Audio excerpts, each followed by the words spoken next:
Dear student, कल आपने पढ़ा था डिमांड, लॉ ऑफ डिमांड। इसके अंतर्गत आपको बताया गया मांग जो है इच्छा का होना मांग नहीं है, आवश्यकता का होना मांग नहीं है। किसी वस्तु को प्राप्त करने की इच्छा होने के साथ साथ उसे प्राप्त करने के लिए संसाधन और उन संसाधनों को उस वस्तु के लिए प्राप्त करने के लिए तत्परता, वस्तु की दी गई कीमत और दिए गए विशेष समय का होना, इन सभी के मिश्रण से मांग बनता है। इसी के साथ साथ आपको व्यक्तिगत मांग और बाजार मांग पर भी चर्चा किया गया था। आज हम पढ़ेंगे डिटरमिनेंट्स ऑफ डिमांड, व्यक्तिगत मांग। देखिए, व्यक्तिगत मांग जो है बाजार में किसी वस्तु की मांग को प्रभावित करने वाले निम्नलिखित घटक होते हैं। पहला जो होता है इसकी कीमत होता है।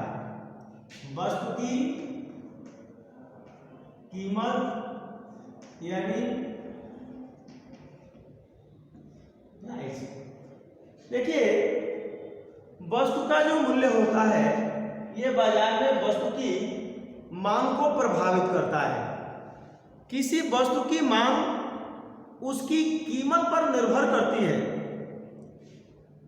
वस्तु की मांग का उसकी कीमत पे विपरीत संबंध होता है, यानी कीमत के बढ़ने पर मांग, कीमत के बढ़ जाने पर मांग क्या होगा, कम हो जाएगा। यानी यदि 10 रुपए की वस्तु है, इसकी कीमत 15 रुपए यदि हो गई, तो जब हम 10 रुपए में खरीदते थे तो जितना उपभोग करते थे, 10 यूनिट का उपभोग करते थे यदि मान लीजिए, अब हम उसकी कीमत 10 से 15 रुपए हो गए तो उसकी मांग भी कम होगी, क्योंकि जिन लोगों की आय कम होगी वह उस वस्तु की उतनी इकाई का उपभोग नहीं कर पाएंगे, यानी उसकी मांग कम हो जाएगी। यानी आप सरलता से यह बात समझ रहे होंगे कि वस्तु की कीमत के बढ़ने पर, वस्तु की कीमत के बढ़ने पर उसका मांग क्या हो जाता है, घट जाता है। इसके ठीक विपरीत यदि वस्तु की कीमत घट जाए तो वस्तु की मांग बढ़ जाती है। यानी इसीलिए मांग रेखा का ढाल क्या होता है, ऋणात्मक होता है, जिसका अर्थ है यदि कीमत बढ़ती है तो मांग घट जाएगा, कीमत घटेगी तो मांग बढ़ जाएगा।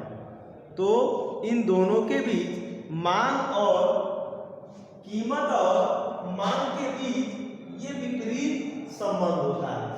तो आपने देखा पहला वस्तु की कीमत, दूसरा है संबंधित वस्तुओं की कीमतें।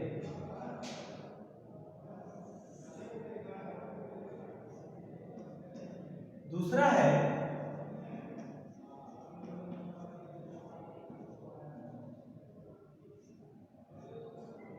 संबंधित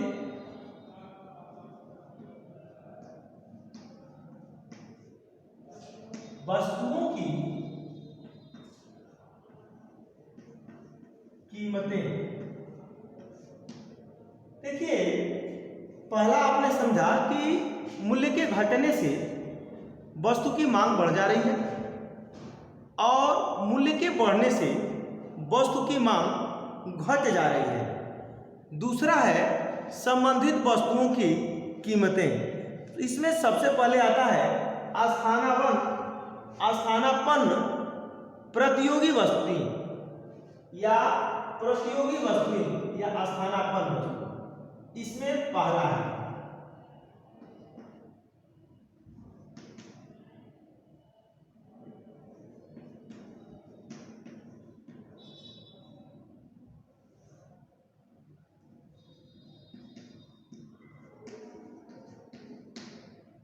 स्थानापन्न वस्तुएं।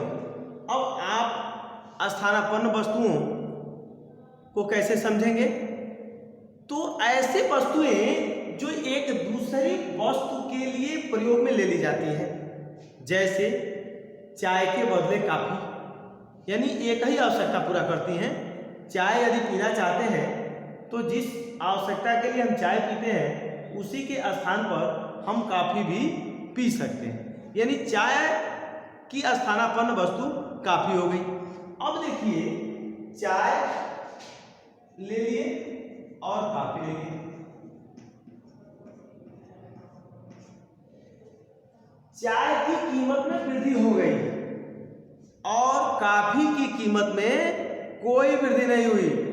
चाय की कीमत में वृद्धि हो गई और काफी की कीमत में कोई वृद्धि नहीं हुई, तो चाय के मूल्य के बढ़ने पर काफी के मूल्यों में परिवर्तन नहीं होने के कारण कुछ लोगों ने क्या किया, काफी का उपभोग करना शुरू कर दिया। यानी स्थानापन्न वस्तुओं से बढ़ने से, यानी स्थानापन्न वस्तुओं की कीमतें यदि बढ़ती हैं तो मांग उस वस्तु की क्या होगी, घटेगी। स्थानापन्न वस्तुओं की, यानी चाय की कीमत बढ़ने से काफी चाय का मांग घटेगा और काफी की मांग बढ़ जाएगी, और चाय की कीमत घटने से चाय का मांग बढ़ जाएगा और काफी का मांग घट जाएगा। दूसरा है पूरक वस्तुएं।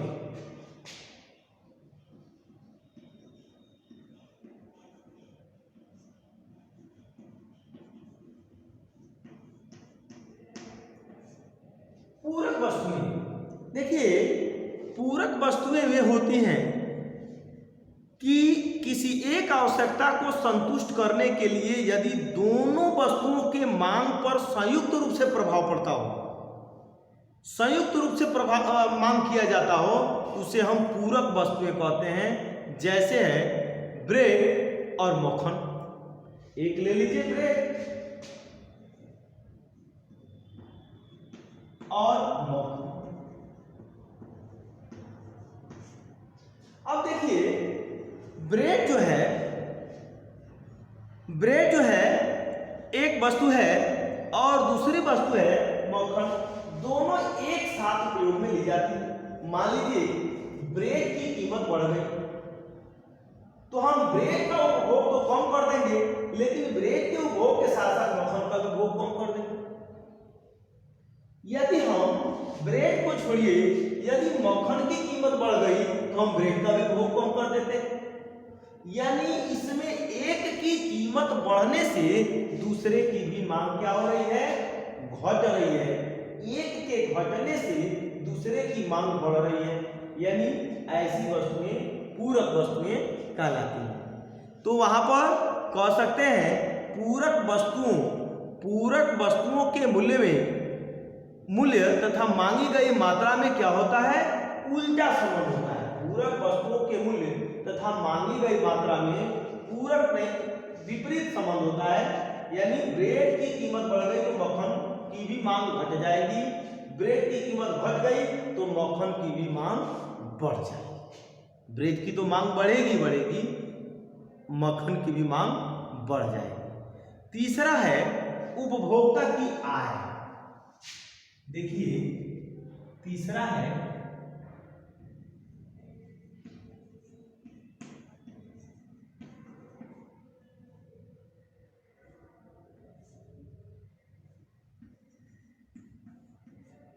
उपभोक्ता की आय। अब उपभोक्ता की आय यानी उपभोक्ता जिस तरह का मांग जो है उपभोक्ता की आय पर निर्भर करता है। मांग जो है उपभोक्ता की आय पर निर्भर करता है, किंतु आय में जो अंतर होता है विभिन्न वस्तुओं की मांग को भिन्न भिन्न प्रकार से प्रभावित करते हैं। जैसे इसमें पहली वस्तु आती है अनिवार्य वस्तु, पहली वस्तु आती है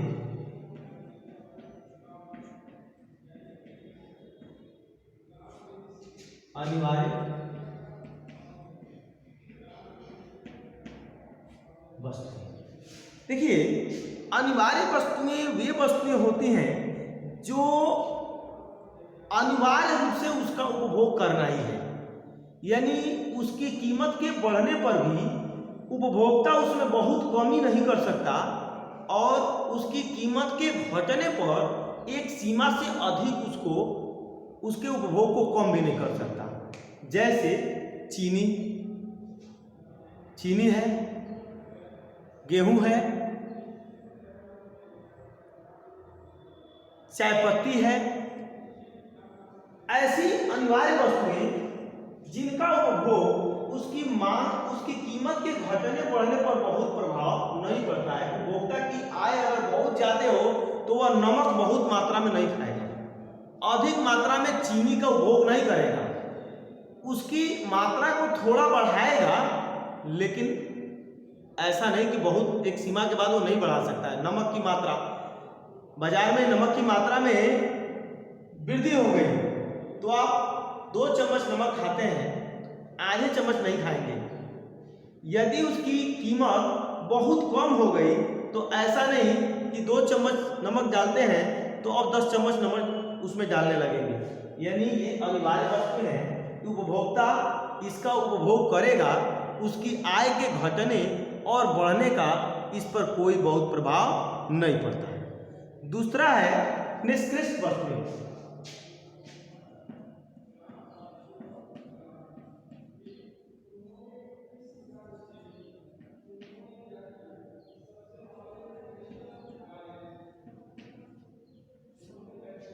दूसरा है निष्कृष्ट वस्तुएं।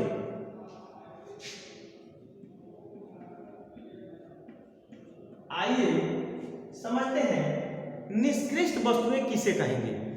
निष्कृष्ट वस्तुएं यानी आय के बढ़ने के साथ साथ निष्कृष्ट वस्तुओं का मांग कम हो जाता है, क्योंकि निष्कृष्ट वस्तुओं को हम मानते हैं जिनको सस्ती वस्तुएं, जैसे मोटा अनाज है, हम तब खाते हैं जब हमारी आय कम होती है।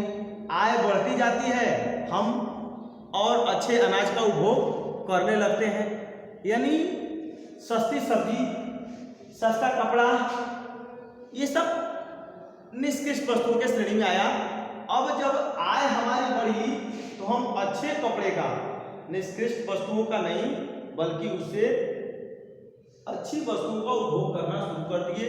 तो इस तरह से निष्कृष्ट वस्तुओं की आय के बढ़ने पर निष्कृष्ट वस्तुओं का मांग घट जाता है और आय के घटने पर निष्कृष्ट वस्तुओं के मांग क्या हो जाते हैं, बढ़ जाते हैं। तो ये रहा दूसरी वस्तु। तीसरा है विलासिता की वस्तुएं।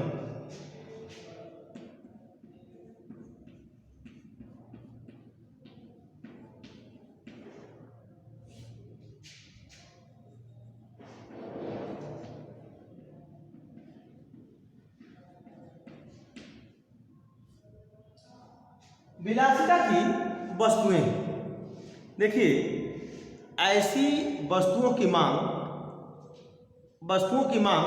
आय के साथ साथ उसके वस्तुओं की जो मांग होती है आय के साथ प्रत्यक्ष रूप से संबंधित होती है।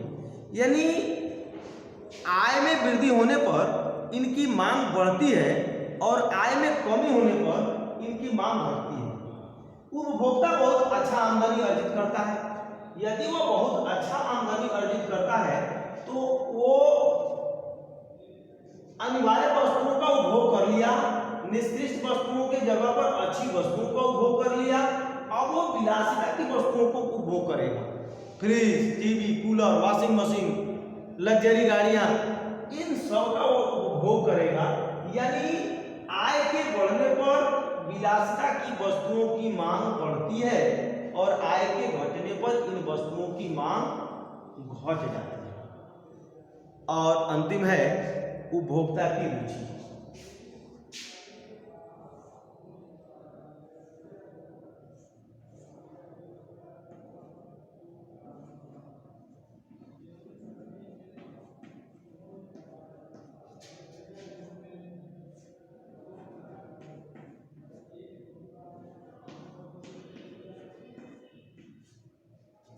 उपभोक्ता की रुचि। देखिए, किसी वस्तु की मांग उपभोक्ता की रुचि पर काफी हद तक निर्भर होती है। रुचि में परिवर्तन होने से मांग में परिवर्तन हो जाता है और जो वस्तुएं फैशन में आ जाती हैं उनकी कीमत भी बढ़ जाती है और लोग उसे अधिक मात्रा में खरीदने लगते हैं। जो वस्तुएं फैशन से निकल जाती है वह वस्तुएं सस्ती हो जाती है।